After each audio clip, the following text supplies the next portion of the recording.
You will be surprised, but there is an International Democracy Day. Its 10th anniversary is this week, but no one can coherently explain any longer what full-fledged democracy really means, theoretically or practically. Even American democracy is considered flawed, and in 18 out of 29 European countries, democracy is losing its ground. What about Russia? What kind of democracy do we need? It is obvious that Europe stopped considering us a democracy a long time ago, but according to their scale, we need yet half a step to turn into a totalitarian regime. What is the scale? Where is it? The scale has been set, and they're grading us for each democratic attribute. Who is giving us the final verdict? Everyone. Russia is always judged by everyone.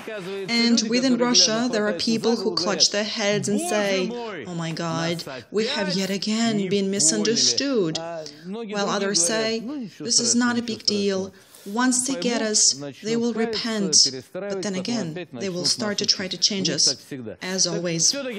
So, do we need democratic values? How come we're struggling to become a country that is liked and accepted by the West? What are we trying to build here, in Russia?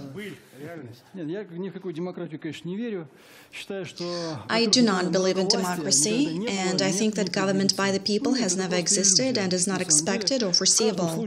It is just an illusion. In every specific case, you can look at the details, and you will see that people are usually far removed from the decision-making process. Yes, they vote, but it does not mean that they make decisions. These are two different things, and for that reason, we should not turn democracy into a religious cult. It is not the same thing to vote and to take part in making decisions, even those decisions that personally concern you. That is why I think we are idealizing the model that is brought from the outside.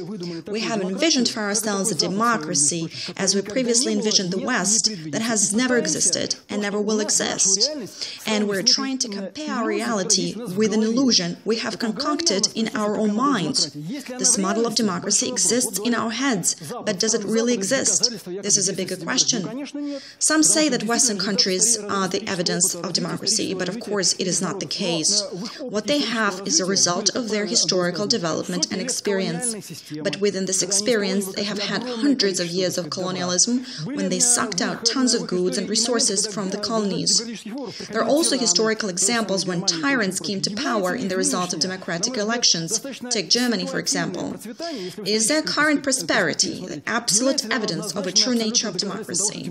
Prosperity, which in my opinion is quite momentary if viewed in perspective. Talking about our experience, yes, we had democratic experiences in 1917, 1991. The results are negative. That is why when they say, "Why do you reject democracy and mistrust it?" It is exactly because of the negative outcomes that followed. So every time we talk about organizing elections and so on, the concern is, will history repeat itself and bring back 17 and 91? And there is no guarantee that it won't. Then the next big dilemma arises.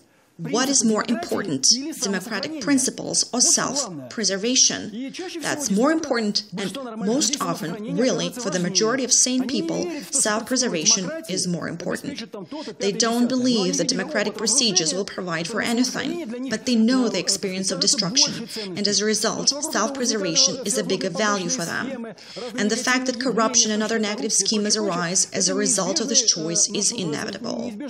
There are no life situations when all the bad is gone, and only the good remains. It is impossible. It's impossible in this life, and this life doesn't fit into the democratic scheme.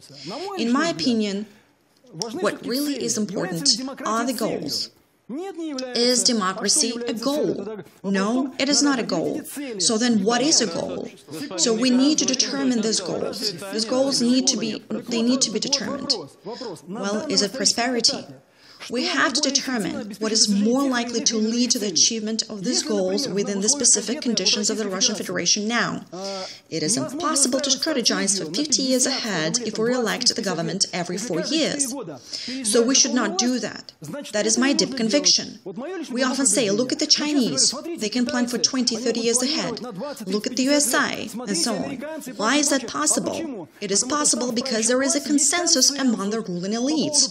Consensus regarding in the overwhelming majority of domestic policy, economy, and especially foreign policy decisions. How has this consensus been reached? Well, when we are trying to reach this consensus here in Russia, we are blamed for being totalitarian. But if a president is elected for 4 years, he cannot plan for more than 3, because after 3 years, elections come again. So the question is this a good approach for Russia today? In my opinion, no, it is not. Maybe sometime in the future it will be.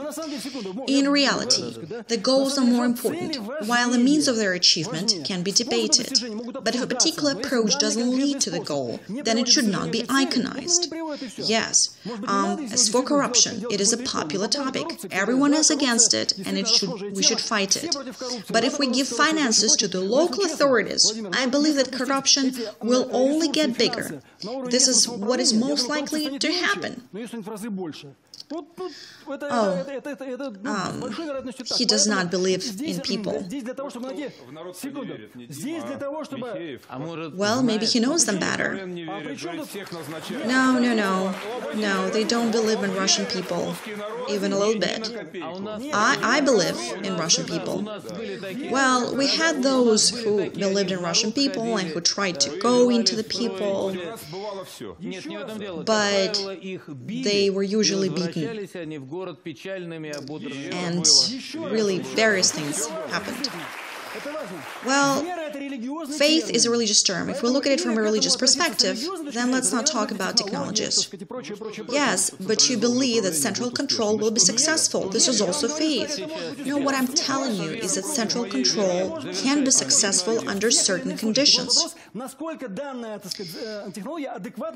The question is, which approach will meet the goal? And faith in people is a fairy tale concept that works during the elections and political propaganda.